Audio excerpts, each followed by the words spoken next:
Odd सतगुरु रामपाल जी परमेश्वर जी की जय हो।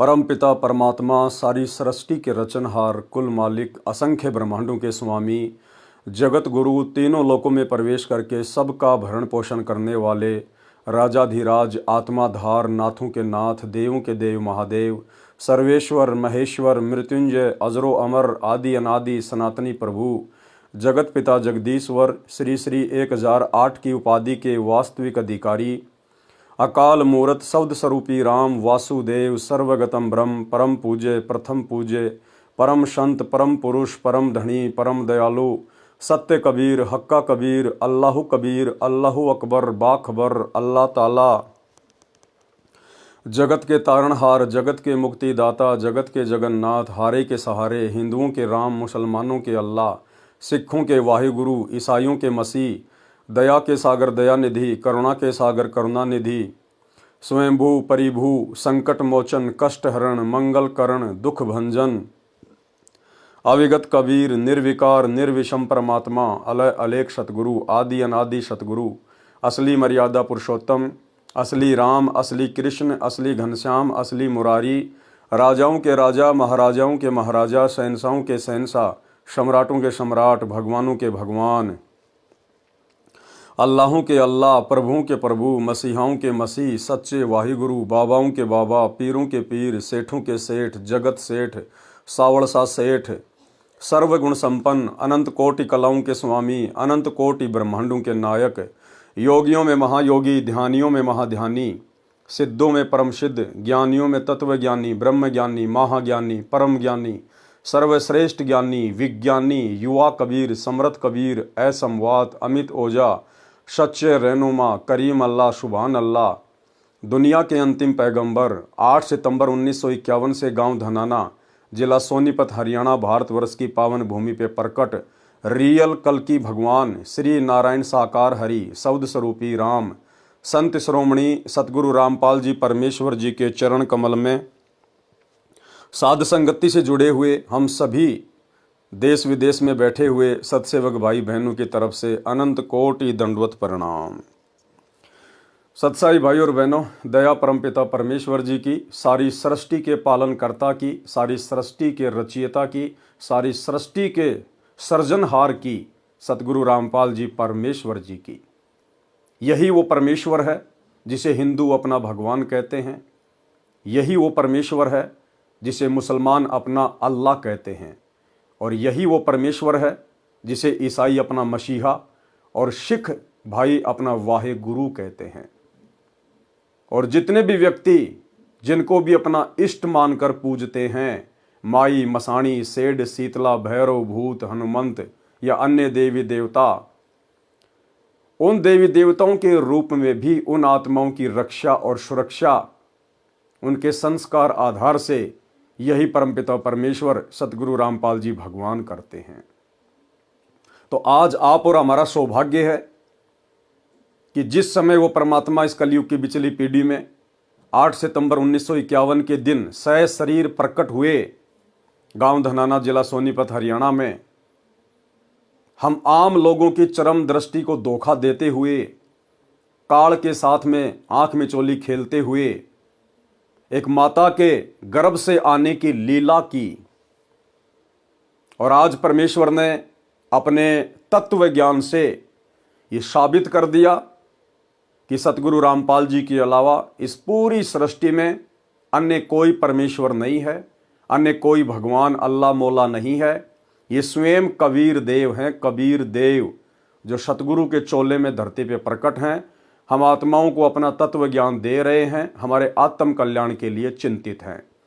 और वर्तमान में अपने मिशन के तहत, अपनी लीला के तहत सन 2014 से हिसार की छोटी जेल में बैठे हुए हैं। और समय आने पर, जो समय युग परिवर्तन का होगा, महाविनाश का होगा, जो समय 2028 निश्चित किया हुआ है भविष्य वक्ताओं ने भी और स्वयं पूर्ण परमेश्वर सतगुरु रामपाल जी ने भी अपनी ज्ञान गंगा पुस्तक में नास्त्रदमस की भविष्यवाणी में 2028 युग परिवर्तन का समय स्पष्ट रूप में लिखा हुआ है। तो उस समय भाई और बहनों, इसी परमेश्वर को, सतगुरु रामपाल जी को, जिन्हें दुनिया आज भूल बैठी है अपनी आध्यात्मिक अज्ञानता के चलते, इसी परमेश्वर को आने वाले युग परिवर्तन के समय में, जब हर प्रकार से देश दुनिया में त्राहिमाम मचा होगा, हर देश में युद्ध, गृह युद्ध, महायुद्ध जैसी स्थितियां, अन्य प्राकृतिक आपदाएं, बाढ़, भूकंप, अनावृष्टि, अतिवृष्टि, ओलावृष्टि, उस समय देश दुनिया के लीडर, देश दुनिया के नेता अपने आप को बचाने के लिए, अपने देश को बचाने के लिए, देशवासियों को बचाने के लिए इसी परमपिता परमेश्वर सतगुरु रामपाल जी के घुटनों में, इसी परमपिता परमेश्वर सतगुरु रामपाल जी के चरणों में अपने घुटने टेकेंगे और बाइज्जत अपने कंधों पर बैठाकर ढोल नगाड़े बजाते हुए स्वागत के साथ उन्हें हिसार जेल से बाहर लेके आएंगे। अन्यथा इस प्रकार से हिसार जेल में बैठे हुए सतगुरु रामपाल जी को ये दुनिया परमेश्वर के रूप में नहीं मानने वाली, नहीं जानने वाली। कुछ बड़ा होगा और इतना बड़ा होगा जो दुनिया वालों की कल्पना से बाहर है। उसके बाद किसी भी धर्म के मानने वाले को, आज चाहे वो कितना अपने आप में कट्टर बन के बैठा हो, सतगुरु रामपाल जी के अलावा दूसरा कोई परमात्मा, कोई भगवान, कोई गॉड, कोई अल्लाह, कोई वाहिगुरु दिखाई ही नहीं देगा। तो भाई और बहनों, आप और हमारा सौभाग्य है। दुनिया जिस कल की भगवान को यूट्यूब पर ढूंढ रही है, दुनिया भर के नकली कल की आए दिन अपने आप को कल की घोषित करते रहते हैं और यूट्यूब चैनल पर इंटरव्यू के दौरान अपनी बेइज्जती करवा करवा के अपने घर को लौट जाते हैं। वो रियल कल की भगवान स्वयं सतगुरु रामपाल जी हैं। स्वयं सतगुरु रामपाल जी कल की यानी कलयुग का भगवान, जो कलयुग में अपनी लीला दुनिया को स्पष्ट रूप से दिखाएगा, अपनी पहचान पूरे विश्व में स्पष्ट रूप से करवाएगा, जो इस देश और दुनिया से जाति और धर्म का नामो निशान मिटा देगा। केवल सबकी जाति एक ही होगी, जीव हमारी जाति है और मानव धर्म हमारा हिंदू, मुस्लिम, सिख, ईसाई धर्म नहीं कोई न्यारा, जो देश दुनिया की सरहदों को मिटा देगा। पूरे विश्व में जितने भी देश हैं, जितनी भी आर्मी लगी हुई है, ये परमेश्वर सारी सेना को वहां से हटवा देंगे, पूरे विश्व को एक कर देंगे। कोई किसी का दुश्मन नहीं होगा, कोई किसी का शत्रु नहीं होगा, कोई किसी की जमीन पर या देश पर किसी भी प्रकार का कोई आक्रमण नहीं करेगा, कब्जा नहीं करेगा। सभी को अपने परमपिता परमेश्वर का पता चल जाएगा। ये मनुष्य जन्म प्राप्त करने के मकसद का पता चल जाएगा कि ये मनुष्य जन्म हमें इन जमीन के टुकड़ों के लिए मार काट करने के लिए नहीं मिला। ये मनुष्य जन्म हमें मोक्ष प्राप्ति के लिए मिला है और मोक्ष प्राप्त करवाने वाला भगवान केवल सृष्टि में एक ही है, जो वर्तमान में हरियाणा में गांव धनाना, जिला सोनीपत में सतगुरु रामपाल जी के रूप में सशरीर प्रकट हैं। क्योंकि ये स्वयंभू परमात्मा है, ये किसी माँ के गर्भ से जन्म लेके नहीं आता। लीला ये परमात्मा कुछ भी कर सकता है, हम जीवात्माओं की चरम दृष्टि को धोखा देते हुए। लेकिन ये परमेश्वर था, परमेश्वर है और परमेश्वर रहेगा। तो आप और हम भाई बहनों का सौभाग्य, दुनिया जिसे ढूंढ रही है लेकिन आंखों के सामने है, पहचान नहीं रही, मान नहीं रही, और आप और हम भाई बहनों को उनकी शरण मिल चुकी है। हमें उस कल की भगवान की पहचान हो चुकी है। हम उसके चरणों में आकर समय रहते अपना बचाव कर रहे हैं, अपनी सुरक्षा कर रहे हैं, ताकि आने वाले विनाशकारी समय में हमारा बाढ़ भी बाका ना हो सके। तो ये आप और हमारा परम सौभाग्य है। तो भाई और बहनों, कबीर सागर के सरलार्थ के ऊपर वीडियो बनाने की श्रृंखला जारी है। इसी श्रृंखला में आज हमारा ये 43 नंबर का वीडियो है। प्रत्येक वीडियो में सतगुरुदेव भगवान हमें कुछ न कुछ शिक्षा अवश्य उपलब्ध करवाते हैं, जिस आध्यात्मिक गूढ़ जानकारी को जानकर समझकर आप और हमारा आत्मविश्वास, दृढ़ता गुरुदेव भगवान के चरणों में दृढ़ होती रहती है। तो चलिए आज हम आगे बढ़ते हैं। गुरुदेव भगवान के कर कमल से लिखित पवित्र पुस्तक कबीर सागर का सरलार्थ, पेज नंबर है 386, अध्याय जैन धर्म बोध का सारांश। यानी जैन धर्म की शुरुआत कहां से हुई है, किसने की थी, और जैन धर्म वर्तमान में क्या है, क्या उसमें मोक्ष प्राप्त किया जा सकता है या बिल्कुल पाखंड चल रहा है अन्य धर्मों की तरह। कुछ विस्तृत जानकारी और संक्षेप में गुरुदेव भगवान हमें उपलब्ध करवा रहे हैं। अध्याय जैन धर्म बौद्ध का सारांश। कबीर सागर में 31वां अध्याय जैन धर्म बौद्ध, पेज नंबर 45, 1389 पर है। परमेश्वर कबीर जी ने जैन धर्म की जानकारी इस प्रकार बताई है।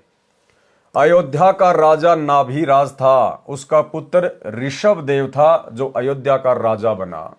हिंदू धर्म से संबंधित भाई बहनों को केवल नॉर्मल सी जानकारी है कि पहले राजा खड़ग था, फिर राजा दलीप था, फिर राजा दशरथ था, फिर उसका बेटा रामचंद्र आया। बस केवल इतनी जानकारी है। गुरुदेव भगवान कह रहे हैं कि अयोध्या का राजा नाभिराज था। नाभिराज, उसका पुत्र था ऋषभदेव। ऋषभदेव जो सतयुग में अयोध्या का राजा बना। जिस समय श्री रामचंद्र जी के दादा परदादाओं का जन्म भी नहीं हुआ था, उस समय ऋषभदेव अयोध्या का राजा था। जिस ऋषभदेव को जैन धर्म का प्रथम तीर्थंकर माना जाता है, वो है ऋषभदेव। जो ऋषभदेव फिर आगे चलकर अयोध्या का राजा बना था। अयोध्या का राजा नाभिराज था, उसका पुत्र ऋषभदेव था जो अयोध्या का राजा बना। धार्मिक विचारों के राजा थे, जनता के सुख का विशेष ध्यान रखते थे। 2 पत्नी थी, कुल 100 पुत्र तथा 1 पुत्री थी। बड़ा पुत्र भरत था। कबीर परमेश्वर जी अपने विधान अनुसार अच्छी आत्माओं को मिलते हैं। उसी गुण अनुसार ऋषभदेव के पास एक ऋषि रूप में गए, अपना नाम कबीर ऋषि बताया, उनको आत्मबोध कराया, शब्द सुनाया। मन तू चल रे सुख के सागर, जहां शब्द सिंधु रत्नागर, जो आप जी ने पढ़ा आत्मबोध के सारांश में, पेज नंबर 373 374 पर। देखो भाइयों और बहनों, परमेश्वर की पहचान हमने करनी पड़ेगी। परमेश्वर केवल संकेत ही करेगा कि वर्तमान में आपके गुरुदेव भगवान कौन हैं, आपके सतगुरु कौन हैं। क्या कह रहे हैं परमात्मा कि जब राजा ऋषभदेव को कबीर परमात्मा मिले, अपना नाम बताया कबीर ऋषि, उनको आत्मबोध कराया और फिर क्या बताया, उनको शब्द सुनाया। राजा ऋषभदेव को कबीर परमेश्वर ने एक शब्द सुनाया। कौन सा शब्द? मन तू चल रे सुख के सागर, जहां शब्द सिंधु रत्नागर। अब ये बात भला कौन से शास्त्र में लिखी हुई है? ये बात ना तो आपको जैन धर्म के किसी भी शास्त्र में मिलेगी, ना हिंदू धर्म के किसी शास्त्र में मिलेगी, ना अन्य किसी धार्मिक पुस्तक में मिलेगी। ये बातें कौन बता सकता है कि जब कबीर परमात्मा सतयुग में राजा ऋषभदेव को मिले भक्ति समझाने के लिए, आत्मबोध करवाने के लिए, तो उन्होंने क्या सुनाया था, कौन सा शब्द गाकर सुनाया था? ये गूढ़ जानकारी केवल वही बता सकता है जो सतयुग में राजा ऋषभदेव को कबीर ऋषि के नाम से मिला था। तो कौन बता रहे हैं आज? सतगुरु रामपाल जी। कौन हुए सतगुरु रामपाल जी? स्वयं कबीर परमेश्वर। शब्द सुनाया, मन तू चल रे सुख के सागर, जहां शब्द सिंधु रत्नागर, जो आप जी ने पढ़ा आत्मबोध के सारांश में, पृष्ठ 373 374 पर, यानी पिछले वीडियो में। यह सत्संग सुनकर राजा ऋषभदेव जी की आत्मा को झटका लगा, जैसे कोई गहरी नींद से जागा हो। ऋषभदेव जी के कुल गुरु जो ऋषिजन थे, उनसे परमात्मा प्राप्ति का मार्ग जानना चाहा। उन्होंने ओम नाम तथा हठयोग करके तप करने की विधि दृढ़ कर दी। राजा ऋषभदेव को परमात्मा प्राप्ति करने तथा जन्म मरण के दुखद चक्कर से छूटने के लिए वैराग्य धारण करने की ठानी। अपने बड़े बेटे भरत जी को अयोध्या का राज्य दे दिया। ये रामचंद्र जी का भाई था भरत, वो अलग है, वो तो त्रेता में हुआ है। ये सतयुग की बातें चल रही है। अपने बड़े बेटे भरत जी को अयोध्या का राज्य दे दिया तथा अन्य पुत्रों को भी अन्य नगरियों का राज्य प्रदान करके घर त्याग कर जंगल में चले गए। परमेश्वर कबीर जी भी जंगल में गए। परमेश्वर कबीर जी जंगल में ऋषभदेव जी से फिर मिले और कहा कि हे भोली आत्मा, आसमान से गिरे और खजूर पर अटके, ये वाली बात चरितार्थ कर दी। यानी परमेश्वर ने कहा कि देख, मैं तेरे को मिला था, कबीर ऋषि के रूप में तेरे पास में आया था, मैंने तेरे को आत्मबोध कराया था, तेरे को सतलोक की जानकारी दी थी, तेरे को मैंने असली भक्ति बताई थी, और अब तू अपने कुल गुरुओं के चक्कर में आकर, उन नकली ऋषियों के चक्कर में आकर, जो केवल अपना पेट भरने के लिए, तेरे से दान दक्षिणा लेने के लिए तेरे को गुमराह करके बैठे हुए हैं, तो उनके चक्कर में आ गया और हमारी वाली भक्ति को त्याग दिया, तूने छोड़ दिया। और ये डले ढोने के लिए, ये व्यर्थ की साधना करके अपना जीवन बर्बाद करने के लिए तू राज्य त्याग कर वैराग्य धारण करके जंगल में भटक रहा है। लेकिन परमेश्वर ने बताया कि वो ऋषभ देव इस कदर उन गुरुओं के द्वारा भ्रमित हो चुका था कि उसने परमात्मा की एक भी बात नहीं मानी और परमात्मा वहां से चले गए। राज्य त्याग कर जंगल में निवास किया, परंतु साधना पूर्ण मोक्ष की प्राप्त नहीं हुई। ये तो जन्म मरण का चक्कर में रहने वाली साधना आप कर रहे हो। मेरे पास सत्य साधना है, आप मेरे से दीक्षा ले लो, आपका जन्म मरण सदा के लिए समाप्त हो जाएगा। तो ऋषभ देव जी ने क्या कहा? ऋषभ देव जी अपने गुरु जी के बताए मार्ग को पूर्ण रूप से सत्य मान चुके थे। उन नकली ऋषियों के द्वारा बताए गए भक्ति मार्ग को सत्य मान चुके थे। इसलिए उन्होंने कभी ऋषि की बातों पर विशेष ध्यान नहीं दिया। ध्यान देना भक्तों पॉइंट के ऊपर। इसलिए उन्होंने कवि ऋषि की बातों पर विशेष ध्यान नहीं दिया, यानी परमात्मा की बातों पर विशेष ध्यान नहीं दिया। प्रभु कबीर देव चले गए। भाई और बहनों, ये नियम है परमात्मा का, क्योंकि काल के साथ परमेश्वर का एग्रीमेंट है, उनका वचन है। काल ने कहा था कि आप नीचे जाओगे, अपना ज्ञान प्रचार करोगे, आत्माओं को सतलोक की जानकारी दोगे, सत भक्ति बताओगे। हे प्रभु, जो आपके ज्ञान को स्वीकार करे, आप केवल उन्हीं को सतलोक लेकर जाना, और जो आपके ज्ञान को स्वीकार ना करे, आपकी मर्यादा में आके जो भक्ति ना निभाए, आपकी भक्ति को हल्के में ले, आपकी मर्यादाओं को तोड़े, आप उसको जबरदस्ती सतलोक ना लेकर जाना। तो परमेश्वर ने कहा तथास्तु, ऐसा ही करूंगा। तो अपने उस एग्रीमेंट के अनुसार गुरुदेव भगवान ने, कबीर परमेश्वर सतगुरु रामपाल जी ने राजा ऋषभ देव के साथ में कोई जबरदस्ती नहीं की कि ठीक है भाई, मैंने तो तेरे को सही साधना बताने का प्रयास किया है, लेकिन तू मान ही नहीं रहा, तो कोई बात नहीं, जैसा तेरा भाग्य, जैसी तेरी किस्मत है। और कबीर देव वहां से चले गए। ठीक इसी प्रकार भाइयों और बहनों, वर्तमान में परमात्मा अपने भक्तों के साथ इस कलयुग की पिछली पीढ़ी में भी जबरदस्ती नहीं करेगा।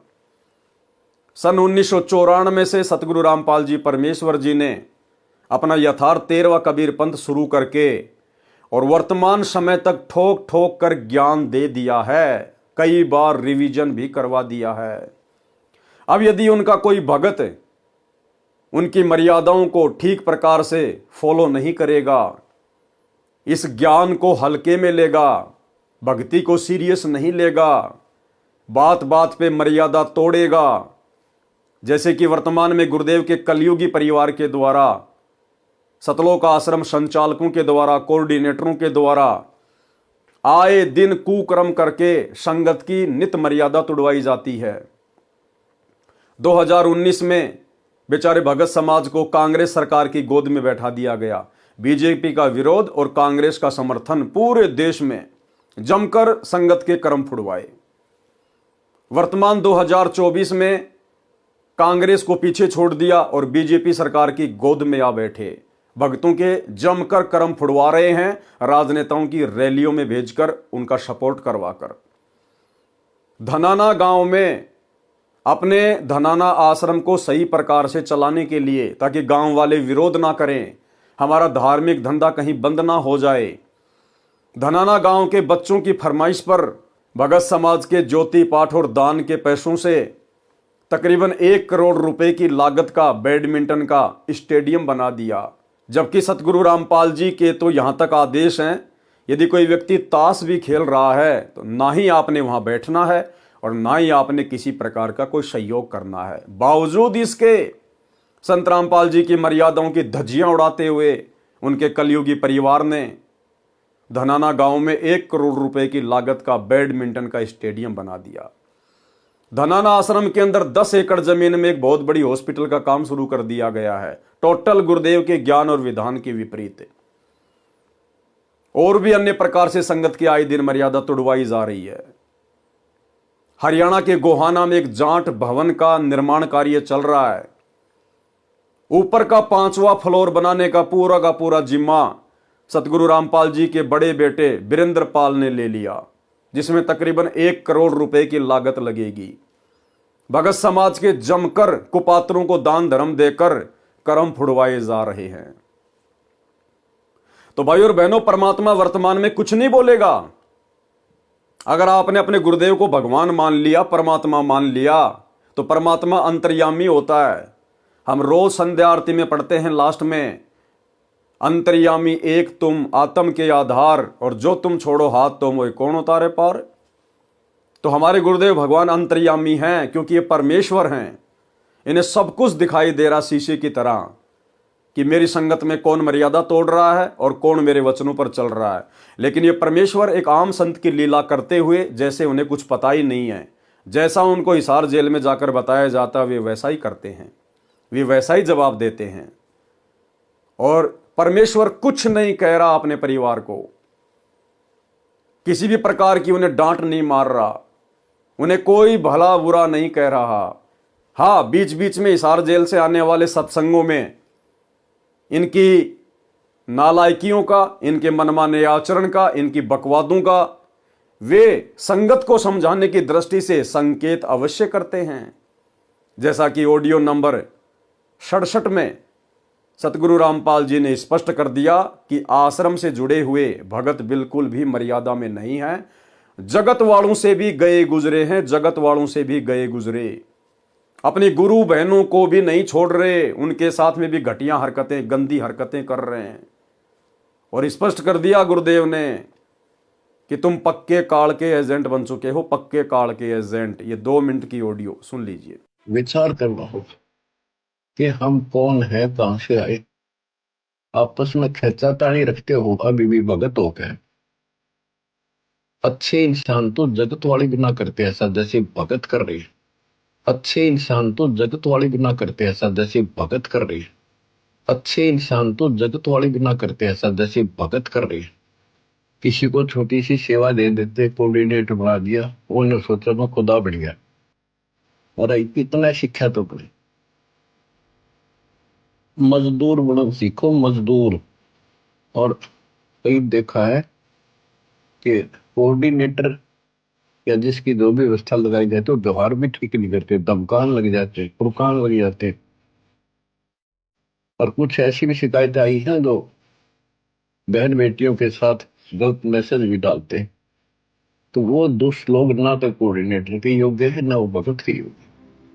और कुछ ऐसी भी शिकायतें आई हैं जो बहन बेटियों के साथ गलत मैसेज भी डालते। तो वो दुष्ट लोग ना तो कोऑर्डिनेटर के योग्य है, ना वो भगत के योग्य। और कुछ ऐसी भी शिकायतें आई हैं जो बहन बेटियों के साथ गलत मैसेज भी डालते। तो वो दुष्ट लोग ना तो कोऑर्डिनेटर के योग्य है, ना वो भगत के योग्य। तो ऐसा तो संगत माई कुसंगत उपजेगी, और ऐसी कुसंगत होगी फिर हम रखेंगे नहीं उसको खेत में। किसान उस कुबाड़ को पाड़ कर खेत से बाहर फेंक देता है, तो उसको आप मिशन से निकाल दिया जाया करेगा। सुधर जाओ, एक के नहीं सुनी जाया करती, दिशाओं शिक्षा दी जाती है, अमल कर लो इन पे। कर्म बतेरे फोड़ लिए, इस ज्ञान का असर क्या हुआ? थोड़ा सा सुख होते फिर पक्के एजेंट काल के बन जाते हैं, बकवाद वही करनी, भगवान से दूर हो जाएगा। थोड़ा सा सुख होते फिर पक्के एजेंट काल के बन जाते हैं, बकवाद वही करनी, भगवान से दूर हो जाएगा। थोड़ा सा सुख होते फिर पक्के एजेंट काल के बन जाते हैं, बकवाद वही करनी, भगवान से दूर हो जाएगा। तो भाई और बहनों, कहने का मतलब है अंतर्यामी परमात्मा सब कुछ देख रहा है, लेकिन 2014 बरवाला कांड के बाद से ये भक्तों की परीक्षा का समय चल रहा है। परमात्मा अपनी तरफ से कुछ भी नहीं कहेगा। जो जैसा वर्तमान में बीज बोएगा, उनके ज्ञान को जिसने जैसा समझा होगा, आने वाले समय में वो भगत वैसी ही अपने कर्मों की फसल काटेगा। इसलिए उन्होंने कबीर ऋषि की बातों पर विशेष ध्यान नहीं दिया। प्रभु कबीर देव चले गए। राजा ऋषभ देव जी पहले 1 वर्ष तक निराहार रहे, फिर 1000 वर्ष तक हठ योग तप किया। उसके पश्चात दीक्षा देने लगे। उन्होंने प्रथम दीक्षा अपने पुत्र मारीची को दी, जो भरत का पुत्र था। मारीची वाला जीव ही आगे चलकर 24वें तीर्थकर बने, जिनका नाम महावीर जैन था। यानी राजा ऋषभदेव का पुत्र था भरत, और भरत का जो बेटा था मारीच, वही आत्मा इस कलयुग में आगे चलकर जैन समाज के जो 24वें तीर्थंकर हैं महावीर जैन, वो बने। मारीच वाला जीव ही आगे चलकर 24वें तीर्थंकर बने, जिनका नाम महावीर जैन था। राजा ऋषभदेव जी यानी प्रथम तीर्थंकर जैन धर्म के प्रवर्तक से दीक्षा प्राप्त करने के पश्चात मारीची जी वाला जीव 60 करोड़ बार गधा बना। यानी वो मारीच वाली आत्मा, राजा ऋषभदेव के पुत्र वाली आत्मा जो आगे चलकर महावीर जैन बना था, वो महावीर जैन बनने से पहले वो आत्मा, वो जीव क्या क्या बना। मारीची जी वाला जीव 60 करोड़ बार गधा बना, 30 करोड़ बार कुत्ता बना, करोड़ों बार बिल्ली, करोड़ों बार घोड़ा, करोड़ों बार नपुंसक, करोड़ों बार वेश्या तथा पेड़ आदि के जन्मों में कष्ट उठाता रहा। कभी कभी राजा बना और 80 लाख बार देवता बना तथा नरक भी भोगा, और फिर ये उपरोक्त दुख भोगकर महावीर जैन भगवान बना। महावीर जैन की आत्मा क्या क्या बनी, ये जैन समाज के भाई और बहनों को विचार करना चाहिए। जिसे आप अपना भगवान मान के पूज रहे हो, अपना तीर्थंकर मान के पूज रहे हो, जिनकी साधना करने से आप अपने आप को मोक्ष प्राप्त मान रहे हो। अरे मारीची वाली आत्मा को किसने नाम दिया था? राजा ऋषभदेव ने। और आगे देखना राजा ऋषभदेव की कैसे दुर्गति से मौत हुई, जलकर मौत हुई, जलकर। अंत में वो इस कदर वैराग्य में आ गया था, उसने कपड़े पहनने भी छोड़ दिए, नंगा घूमा करता था, नंगा। उसको सुध बुध नहीं रही अपनी, और मुंह के अंदर एक पत्थर डाल लिया और जंगल में भटकता रहता था पागलों की तरह। एक समय जंगल में आग लग गई, उस आग में जल के और दर्दनाक अकाल मौत मरा ऋषभदेव, जैन धर्म का प्रथम तीर्थंकर। तो फिर महावीर जैन क्या होंगे? महावीर जैन के पास में क्या भक्ति होगी, क्या साधना होगी? और महावीर जैन ने तो फिर आगे चलकर जैन धर्म में 363 पाखंड मत चलाए, 363 पाखंड। जैन धर्म वालों की खुद की पुस्तक आओ जैन धर्म को जाने, उसमें स्पष्ट तौर पर लिखा हुआ है। मारीची जी वाला जीव 60 करोड़ बार गधा बना, 30 करोड़ बार कुत्ता बना, करोड़ों बार बिल्ली, करोड़ों बार घोड़ा, करोड़ों बार नपुंसक, करोड़ों बार वेश्या तथा वृक्षों आदि के जन्मों में कष्ट उठाता रहा। कभी कभी राजा बना और 80 लाख बार देवता बना तथा नरक भी भोगा, और फिर से उपरोक्त दुख भोगकर महावीर जैन भगवान बना। नंगे रहते थे कौन? ऋषभदेव जी नंगे रहते थे। श्री महावीर जैन जी के जीव ने 363 पाखंड मत चलाए, और महावीर जैन जी भी नंगे ही रहा करते थे। भोगेगा अपना किया रे। एक समय महावीर जैन वाला जीव यानी मारीची वाला जीव राजा था। अब गुरुदेव भगवान हमें महावीर जैन का एक जीवन बता रहे हैं कि भगवान महावीर बनने से पहले वो एक राजा था। और ध्यान से सुनिए भाई और बहनों, ये कथा हमें बहुत गहरी शिक्षा देगी।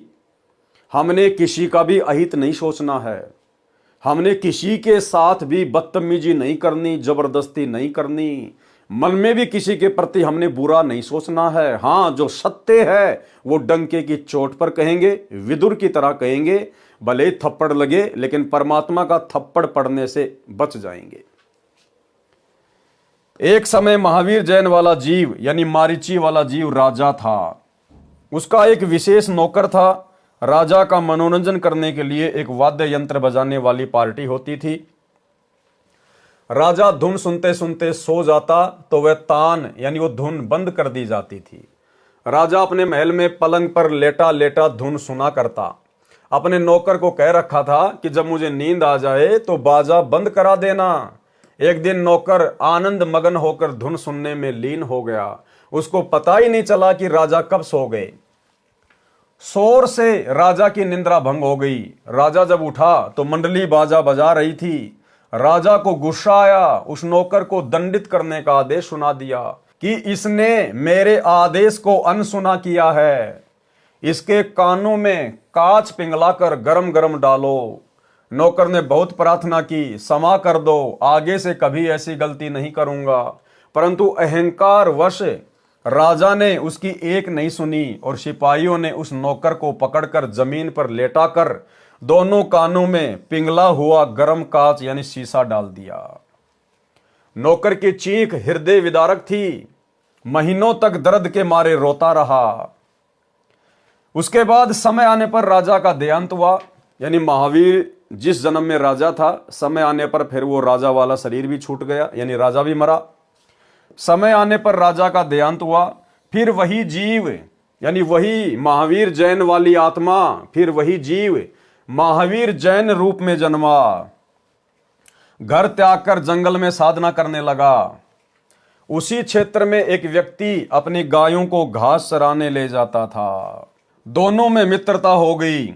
वह व्यक्ति गांव से भोजन ले आता था, महावीर जी को खिलाता था। एक दिन उस गोपाल को किसी कार्यवश घर जाना पड़ा, तो उसने साधक से कहा, यानी महावीर जैन से कहा कि मेरे को गांव जाकर आना है, आप मेरी गायों का ध्यान रखना, कहीं गुम ना हो जाए। महावीर जी ने आश्वासन दिया कि आप निश्चिंत होकर जाओ, मैं ध्यान रखूंगा। महावीर जी साधना करने लगे, उनको ध्यान नहीं रहा। गायें दूर जंगल में चली गई। जब वह ग्वाला आया और साधक से पूछा कि मेरी गायें कहाँ हैं, तो साधक निरुत्तर हो गए और कारण बताया कि मैं साधना में लगा था और ध्यान नहीं रहा।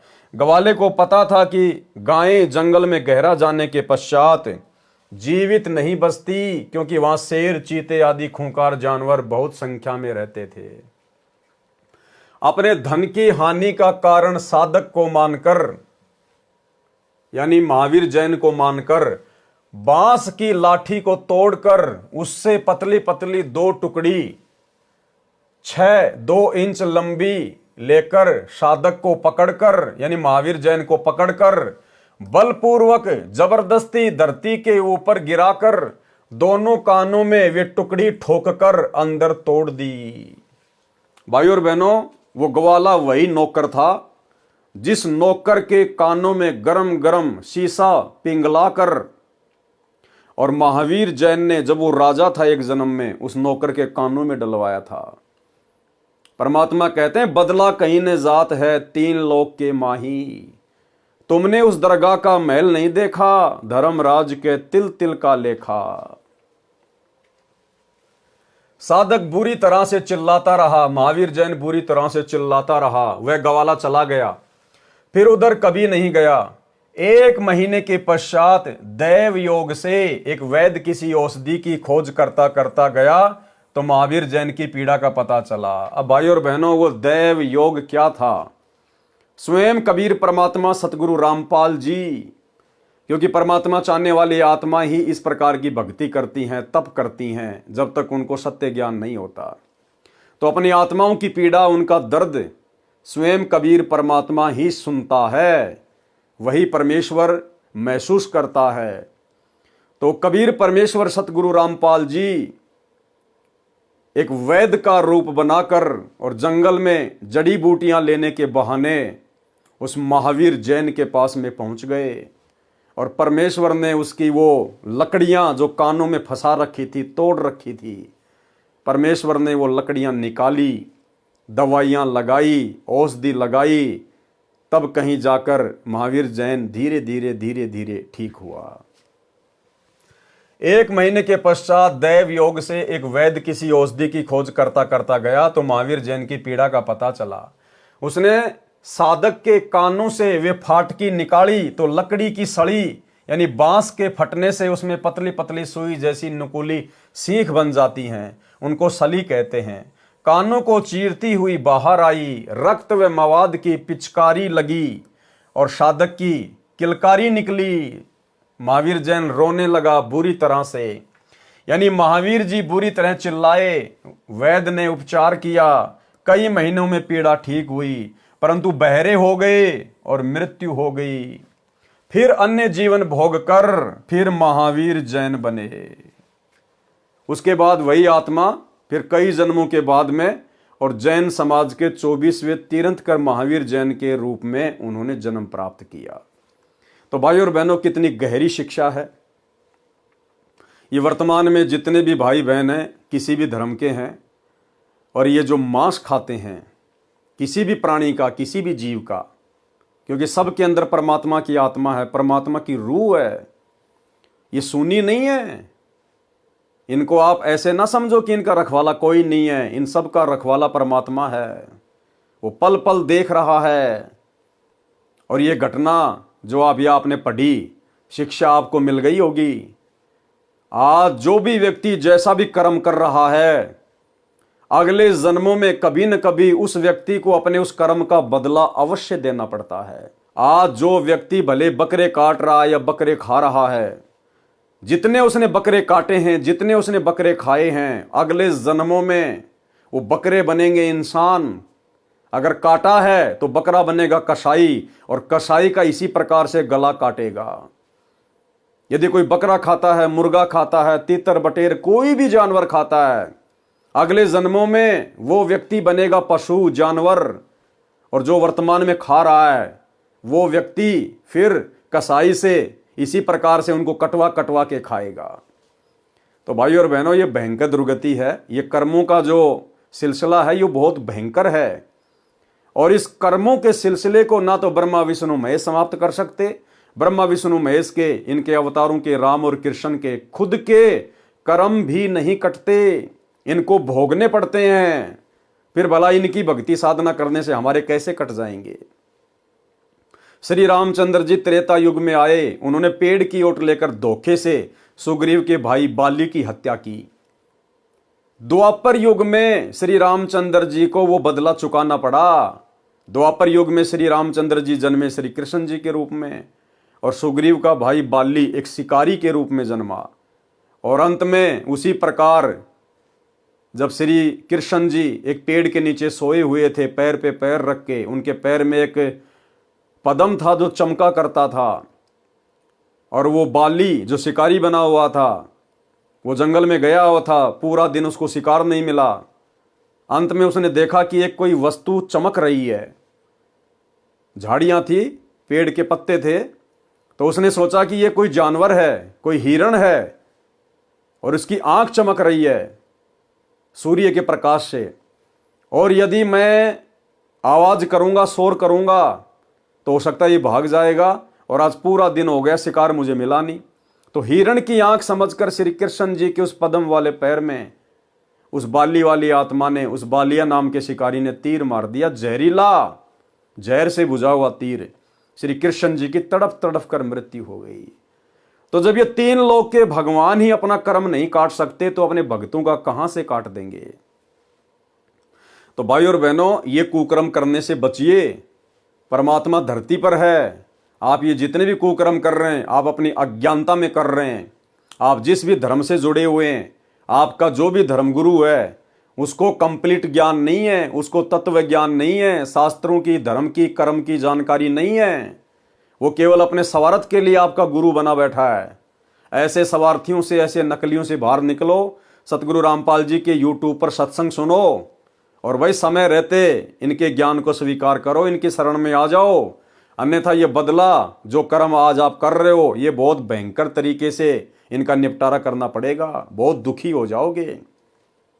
और भाई और बहनों, जिस प्रकार वर्तमान में हम साथ संगति से जुड़े हुए सत्सेवक भाई बहनों के साथ गुरुदेव भगवान का कलयुगी परिवार, ये कोऑर्डिनेटर, जिस प्रकार से ये लोग बदतमीजियां करते हैं, बकवादे करते हैं, साथ संगतियों में आकर पुलिस वालों की मदद लेकर, उनको पैसे देकर, उनको शराब पिलाकर पुलिस वालों से भक्तों की पिटाई करवाते हैं, साथ संगतियां रुकवाते हैं, भगत भाई बहनों को अन्य नाजायज तरीकों से दुखी करते हैं, परेशान करते हैं, मुकदमे करवाते हैं। भाई और बहनों, ये कर्म भोगने पड़ेंगे। अरे तुम्हें तो गुरुदेव ने ज्ञान दे दिया, धर्म कर्म की जानकारी बता दी, संचित कर्म क्या है, स्वतंत्र कर्म क्या है, प्रारब्ध कर्म क्या है। उसके बावजूद भी आप लोग बकवाद कर रहे हो, अपने गुरुदेव भगवान के यथार्थ मिशन में काल प्रेरणा से टांग अड़ा रहे हो। ये कर्म आप लोगों को आने वाले समय में इसी जन्म में भोगने पड़ेंगे, इसी जन्म में। ये विधान है परमात्मा का। ये भगवान, ये कबीर देव, सतगुरु रामपाल जी किसी का सागा नहीं है। आप रोजाना नित्य नियम करते हो लेकिन वाणियों का ध्यान नहीं, आपको क्या बोल जाते हो, वाणियों का अर्थ क्या है। परमात्मा कहते हैं परम शक्ति संगीतम रिद्धि सिद्धि दाता सोही अविगत गुण अतीतम सत्य पुरुष निर्मोही। सत्य पुरुष कौन? सतगुरु रामपाल जी। निर्मोही, उनको किसी का मोह व्याप्त नहीं है। जैसा जीव करेगा वैसा ही परिणाम भोगना पड़ेगा। तो भाई अपनी दुर्गति मोल मत लीजिए जबरदस्ती।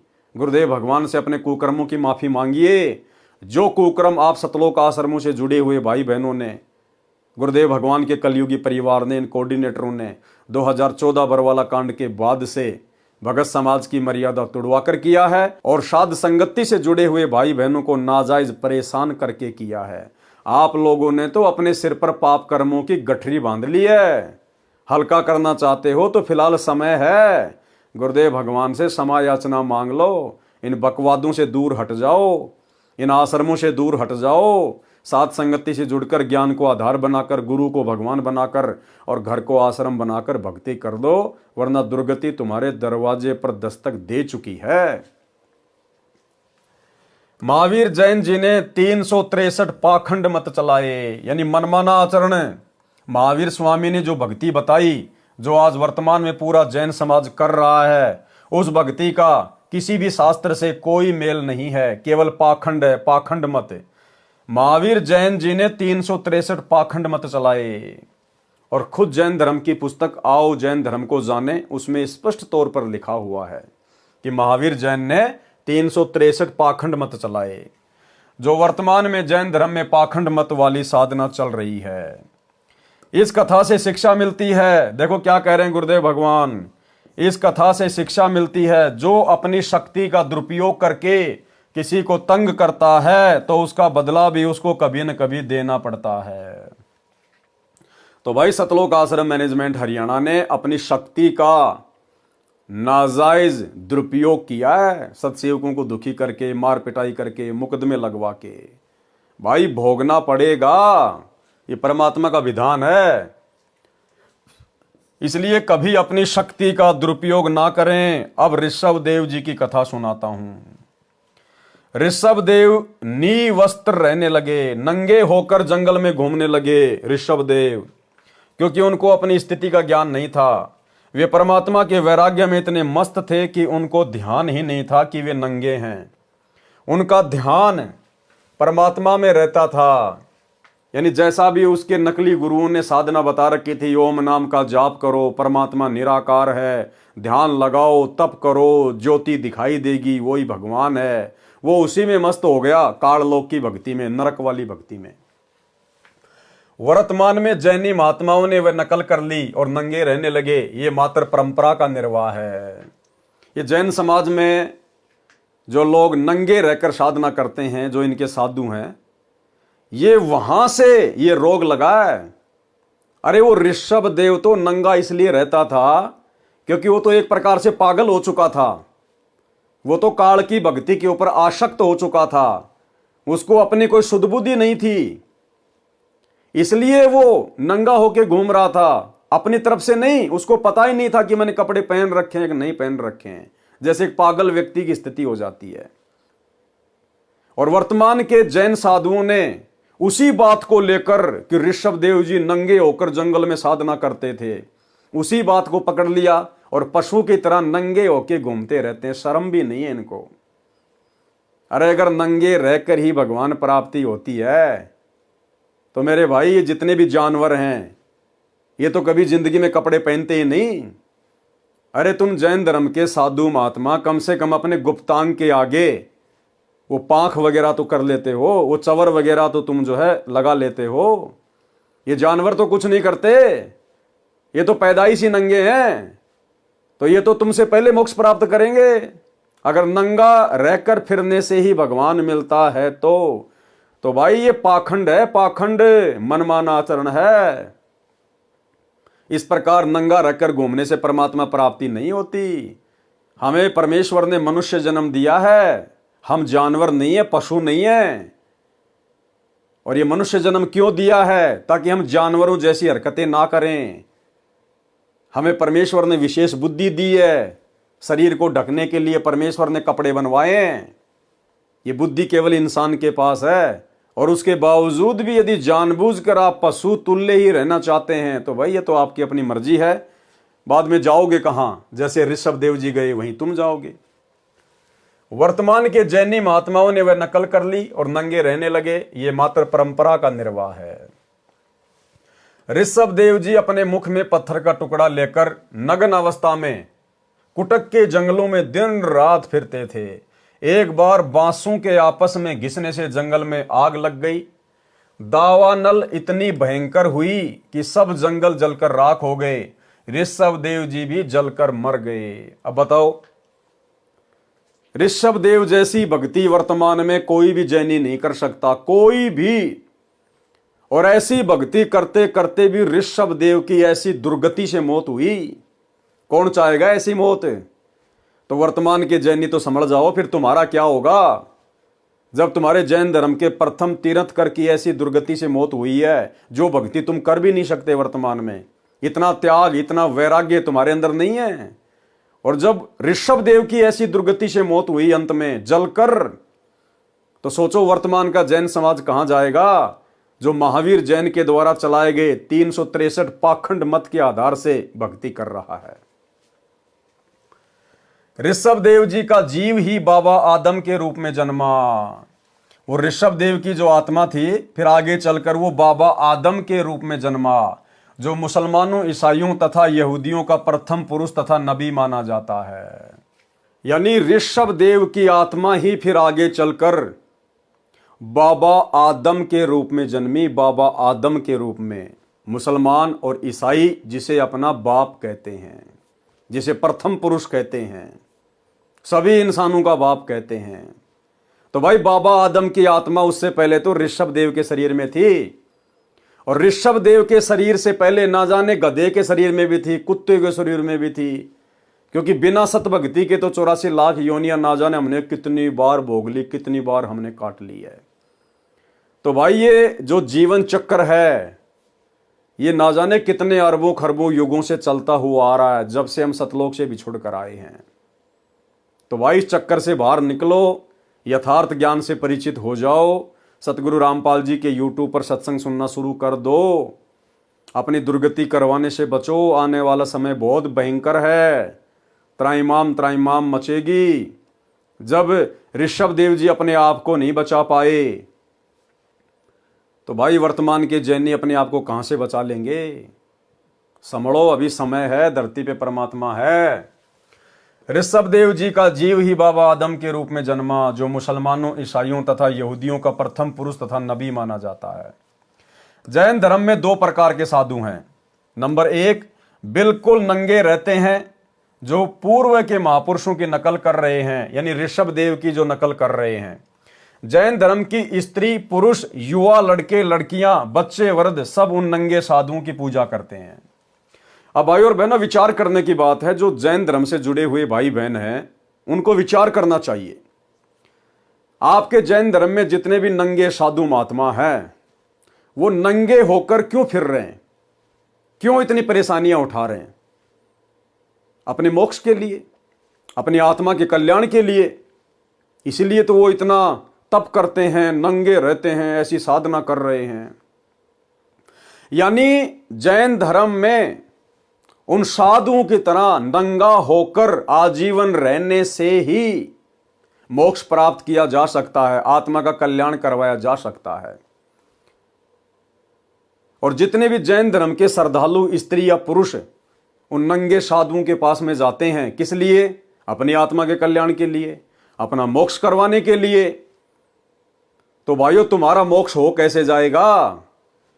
अरे जब तुम्हारे गुरु, तुम्हारे साधु संत अपने मोक्ष के लिए नंगे होकर इतनी घोर तपस्या कर रहे हैं, ऐसी साधना कर रहे हैं, क्योंकि उनके अनुसार तो इसी प्रकार से मोक्ष प्राप्त किया जा सकता है। तो भाई जैन धर्म की बाकी जो स्त्रियां हैं, जो पुरुष हैं, वो भाई जींस पहनने से, सफारी सूट पहनने से, माता बहनें साड़ी पहनने से, सलवार सूट पहनकर भक्ति करने से कैसे पार हो जाएंगी? अगर जैन धर्म के उन भक्तों को भी मोक्ष प्राप्त करना है तो भाई अपने साधु संतों की तरह नंगा होके रहना पड़ेगा, नंगा होके। अन्यथा ना तो वो स्त्रियां मोक्ष प्राप्त कर सकती हैं, जो पूरे शरीर पर कपड़े पहनती हैं, ना जैन धर्म के व्यक्ति मोक्ष प्राप्त कर सकते हैं जो पूरे कपड़े पहनते हैं। क्योंकि तुम्हारे गुरु नंगे किस लिए रहते हैं? पूर्ण मोक्ष प्राप्त करने के लिए, ताकि दोबारा से जन्म मरण में ना आना पड़े, गधे कुत्ते सुअर ना बनना पड़े। तो भाई तुम लोग फिर कपड़े पहन के और उन साधुओं की सेवा करके तुम कैसे मोक्ष प्राप्त कर लोगे? अरे विधि तो वही अपनानी पड़ेगी। अगर गुरु के पेट में दर्द है और गोली खाने से ठीक हुआ है, तो भाई चेले और चेलियों को भी गोली खानी पड़ेगी जब पेट में दर्द होगा। तो जिस प्रकार से नंगे होकर तुम्हारे गुरु भक्ति कर रहे हैं, आप जैन धर्म के स्त्री पुरुषों ने भी यदि मोक्ष प्राप्त करना है तो उनकी तरह आजीवन नंगा रह के ही भक्ति करनी पड़ेगी। अन्यथा भाई ढोंग कर रहे हो, पाखंड कर रहे हो, भक्ति का ड्रामा कर रहे हो, ऐसे परमात्मा नहीं मिलेगा। फिर बिल्कुल नंगे रहते हैं जो पूर्व के महापुरुषों की नकल कर रहे हैं। जैन धर्म की स्त्री पुरुष, युवा, लड़के लड़कियां, बच्चे वृद्ध सब उन नंगे साधुओं की पूजा करते हैं। इनको दिगंबर साधु कहा जाता है। दिगंबर यानी जो शरीर पर वस्त्र नहीं पहनते उनको दिगंबर कहते हैं। इनमें स्त्रियों को साधु नहीं बनाया जाता। तो बताओ फिर स्त्रियां कैसे पार होंगी? विचारणीय विषय है कि क्या स्त्री को मोक्ष नहीं चाहिए? यदि आपका मार्ग सत्य है तो स्त्रियों को भी करो नंगा, निकालो जुलूस। सच्चाई को न मानकर मात्र परंपरा का निर्वाह करने से परमात्मा प्राप्ति नहीं होती। गुरुदेव भगवान लिख रहे हैं, क्या जैन धर्म की औरतों को मोक्ष नहीं चाहिए क्या? अगर चाहिए तो करो उनको भी नंगा और निकालो जुलूस सरेआम रोडों पर। क्योंकि तुम्हारे गुरु भी नंगे होके घूम रहे मोक्ष के लिए, तो जो साधना गुरु कर रहा है चेले चेलों ने भी तो वैसी करनी पड़ेगी। तो परमात्मा कह रहे हैं भैया फिर जैन धर्म की स्त्री और पुरुष सभी नंगे होकर और इसी प्रकार से चलो, ऐसी साधना करो जैसे तुम्हारे वो नंगे गुरु कर रहे हैं। दूसरे नंबर के जो साधु होते हैं जैन धर्म में वो हैं श्वेतांबर। दूसरे साधु श्वेतांबर हैं। वे सफेद वस्त्र, मुख पर कपड़े की पट्टी रखते हैं। इसमें स्त्रियां भी साधु हैं क्योंकि उनको कपड़े पहनने की छूट है, इसलिए औरतें भी साधु बन गई। अगर श्वेतांबर पंथ में कपड़े पहनने की छूट नहीं होती तो औरतें कभी भी साधु नहीं बनती। तो ये तो देखा देखी है, मनमाना आचरण है, पाखंड चल रहा है। मारीची जी के जीव ने प्रथम तिरंत कर ऋषभ देव जी से दीक्षा लेकर साधना की थी। जो ऋषभ देव जी की बताई साधना विधि थी, उसके परिणाम स्वरूप गधा, कुत्ता, घोड़ा, बिल्ली, धोबी, वैश्या का जीवन भोगा और स्वर्ग नरक में भटके। फिर महावीर जैन बने। महावीर जैन ने तो किसी से दीक्षा भी नहीं ली थी, यानी गुरु ही नहीं बनाया था महावीर जैन ने। उन्होंने तो मनमान आचरण करके साधना की, जिसको गीता अध्याय 16 श्लोक 23-24 में व्यर्थ बताया है। कबीर जी ने कहा है कि गुरु बिन माला फेरते, गुरु बिन देते दान, और गुरु बिन दोनों निष्फल है। भाई पूछो वेद पुराण। इसी कारण से महावीर जी का मोक्ष संभव नहीं है। महावीर जी ने अपने अनुभव से 363 पाखंड मत चलाए जो वर्तमान में जैन धर्म में प्रचलित है। 363 प्रकार के पाखंड मत, यानी 363 प्रकार की उल्टी सीधी साधना भक्ति वर्तमान के जैनियों को बताकर वे चले गए। तो भाई वर्तमान का जैन समाज तो पूरी तरह से पाखंड के ऊपर बैठा हुआ, पाखंड के ऊपर। इस साधना से तुम्हारा 7 जन्म भी मोक्ष नहीं हो सकता। और भाई और बहनों, वर्तमान में महावीर जैन की नकल कर रहा है सतलोक आश्रम मैनेजमेंट हरियाणा। सतगुरु रामपाल जी के बेटा बेटी, भाई बंधु, रिश्तेदार, आश्रमों से जुड़े हुए कोऑर्डिनेटर क्या कह रहे हैं गुरुदेव? महावीर जी ने अपने अनुभव से, यानी जैसा भी उनको अनुभव हुआ, जो भी उनके अंदर काल प्रेरणा से विचार उत्पन्न हुए, महावीर जी ने अपने अनुभव से 363 पाखंड मत चलाए जो वर्तमान में जैन धर्म में प्रचलित हैं। सतगुरु रामपाल जी परमेश्वर जी के द्वारा पिछले 27 वर्षों से इतना अनमोल ज्ञान देने के बाद, इतना निर्मल ज्ञान देने के बाद दाना दाना गिना दिया उन्होंने। मोक्ष क्या है, मर्यादा क्या है, भक्ति क्या है, कर्म कुकर्म क्या है, लाभ हानि क्या होती है, सावधानियां क्या हैं। उसके बावजूद भी 2014 में उनके जेल जाने के बाद उनके कलयुगी परिवार ने, उनके बेटा बेटियों ने, इन कोऑर्डिनेटरों ने संगत में ना जाने सैकड़ों प्रकार के पाखंड मत चला दिए, सैकड़ों प्रकार के पाखंड मत। 2019 में कांग्रेस का समर्थन, कांग्रेस को वोट डलवा दिए। वर्तमान 24 में बीजेपी का समर्थन, बीजेपी को वोट डलवा दिए। धनाना गांव में 1 करोड़ रुपए की लागत से बैडमिंटन का स्टेडियम बना दिया। सतलोक आश्रम धनाना में 10 एकड़ जमीन में हॉस्पिटल का काम शुरू कर दिया। धनाना गांव वालों के लिए कबड्डी के मैच करवाए जाते हैं। गुरुदेव का बड़ा लड़का 31 हजार रुपये ट्रॉफी में देता है। धनाना गांव वालों के लिए फ्री में एम्बुलेंस चला दी। धनाना गांव वालों के लिए फ्री में बसें चला दी। रोडें बनाई जा रही है भक्तों को मजदूर बना के। गोहाना जाट भवन निर्माण कार्य में 1 करोड़ रुपए का सहयोग किया जा रहा है। ऊपर का पूरा धर्मशाला का फ्लोर बनाया जा रहा है। धनाना आश्रम के अंदर और अन्य आश्रमों के अंदर मिट्टी के गधे बना दिए, बैल बना दिए, गायें बना दी। कबीर जी का झोपड़ा बना दिया। मिट्टी खोद खोद के जेसीपी से पहाड़ बना दिए। जुलाहों का कुआं बना दिया। लहर तारा तालाब बना दिया। केवल संगत के मनोरंजन के लिए, संगत को खुश करने के लिए, संगत का मन बहलाने के लिए कि संगत आती रहेगी, हमें ज्योति पाठ और दान का पैसा देती रहेगी। आश्रम में रक्तदान, दे दान के कैंप लगवा दिए जाते हैं। दुनिया भर का पाखंड, जिस प्रकार महावीर जैन ने 363 प्रकार के पाखंड मत चलाए, तो भाइयों और बहनों, वर्तमान में गुरुदेव के जेल जाने के बाद उनके कलयुगी परिवार ने, इन कोऑर्डिनेटरों ने कम से कम 100 प्रकार के पाखंड मत तो संगत से करवाए हैं। तो महावीर जैन में और सतगुरु रामपाल जी के कलयुगी काल प्रेरित परिवार में किसी प्रकार का कोई अंतर नहीं है।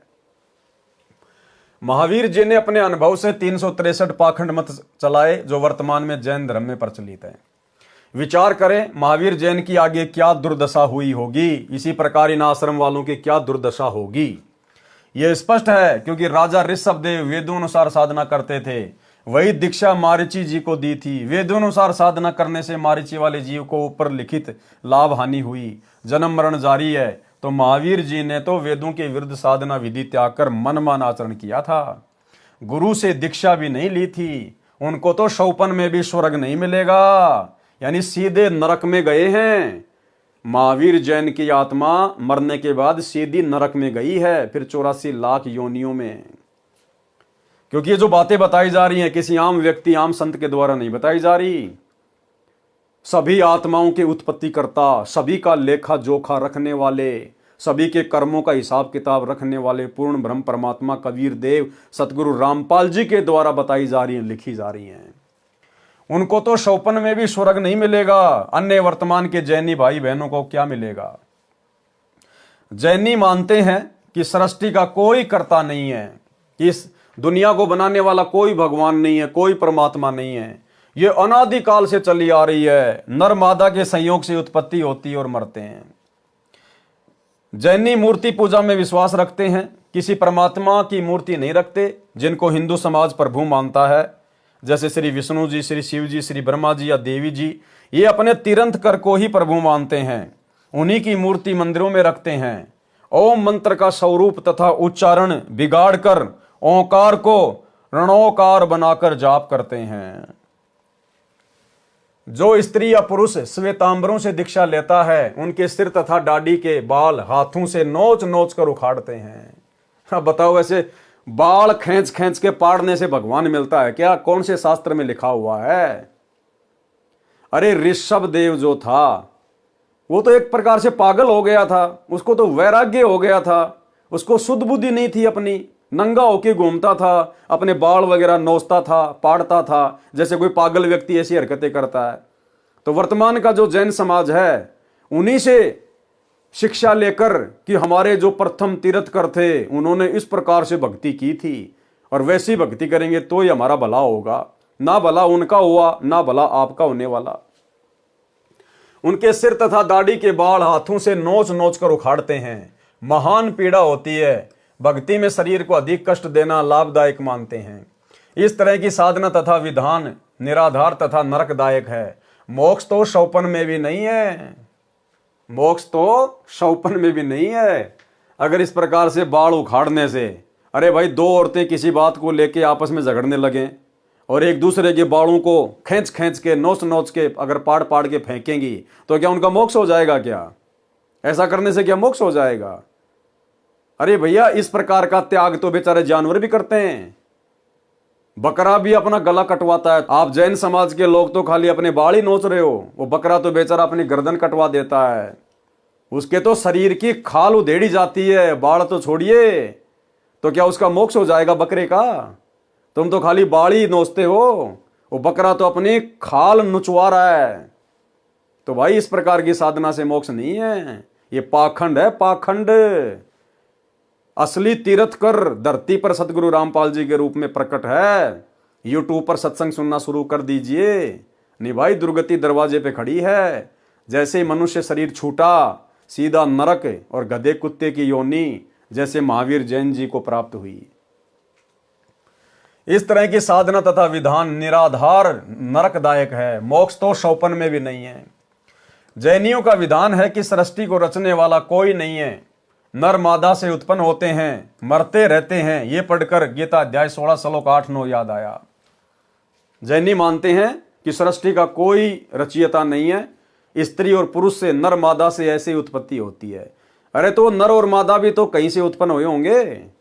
चलो तुम देख रहे हो कि बच्चे नर और मादा से उत्पन्न होते हैं, अरे तो शुरुआत में वो नर और मादा भी तो कहीं से उत्पन्न हुई होगी। वो कहां से आए थे? सबसे पहले जो नर और मादा थे उनको किसने उत्पन्न किया?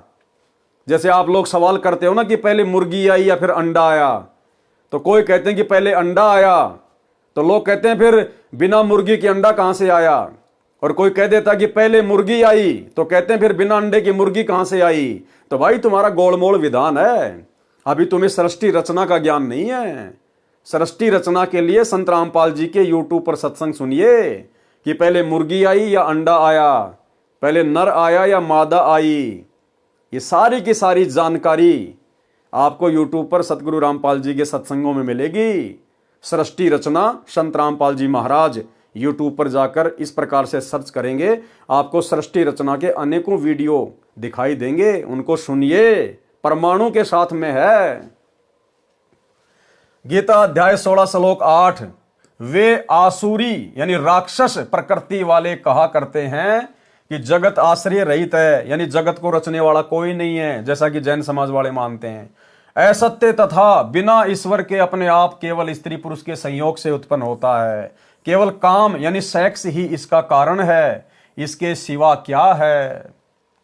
गीता अध्याय 16 श्लोक 9, इस मिथ्या ज्ञान को अवलंबन करके जिनका स्वभाव नष्ट हो गया है, जिनकी बुद्धि मंद है यानी ज्ञानहीन है, सबका बुरा करने वाले यानी भ्रमित करके गलत ज्ञान गलत साधना द्वारा अनमोल जीवन नष्ट कराने वाले, क्रूर कर्मी, सर्व बालों को नोच नोच कर उखाड़ना, निर्वस्त्र फिरना, गर्मी सर्दी से शरीर को बिना वस्त्र के कष्ट देना, व्रत करने के मकसद से कई कई दिन तक भोजन न करना, फिर संथारा द्वारा भूखे प्यासे रहकर देहांत करना, आदि आदि क्रूर कर्म है, बहुत घटिया कर्म है, निंदनीय कर्म है। ऐसे क्रूर कर्मी मनुष्य केवल जगत के नाश के लिए ही उत्पन्न होते हैं।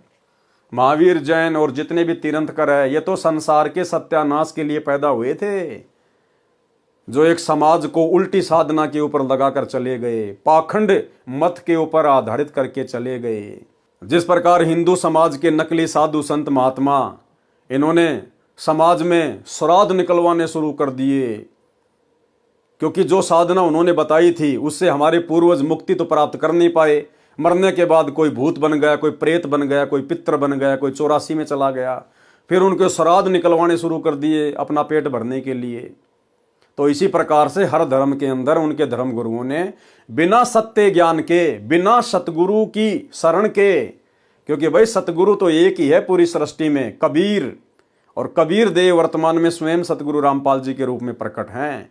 इनके अलावा धरती पर ना कोई जगत गुरु है, बाकी मनमुखी जगत गुरु तो दिन में 2-4 यूट्यूब पर भी पैदा हो रहे हैं। असल में संत रामपाल जी के अलावा ना तो पूरी सृष्टि में कोई ज्ञानी है, ना विद्वान है, ना जगत गुरु है, ना तत्वदर्शी है, ना कोई तीर्थंकर है, ना कोई नबी है, ना कोई अल्लाह है, और ना कोई पैगंबर है, और ना कोई आचार्य और शंकराचार्य है। अगर ये सभी प्रकार के गुण किसी में हैं तो सतगुरु रामपाल जी में हैं। इसलिए अविलंब मनुष्य के चोले में आए हुए इस पूर्ण ब्रह्म परमात्मा को पहचान कर इनके YouTube पर सत्संग सुनकर, क्योंकि ज्ञान से ही ज्ञान होगा, घर बैठे कुछ पता नहीं चलेगा। आप अपने बच्चे को भी स्कूल भेजते हो ना, किस लिए? ज्ञान करवाने के लिए। तो ज्ञान से ही ज्ञान होगा, सत्संग सुनने से जानकारी होगी। ऐ विलंब अपने परमेश्वर को पहचानिए।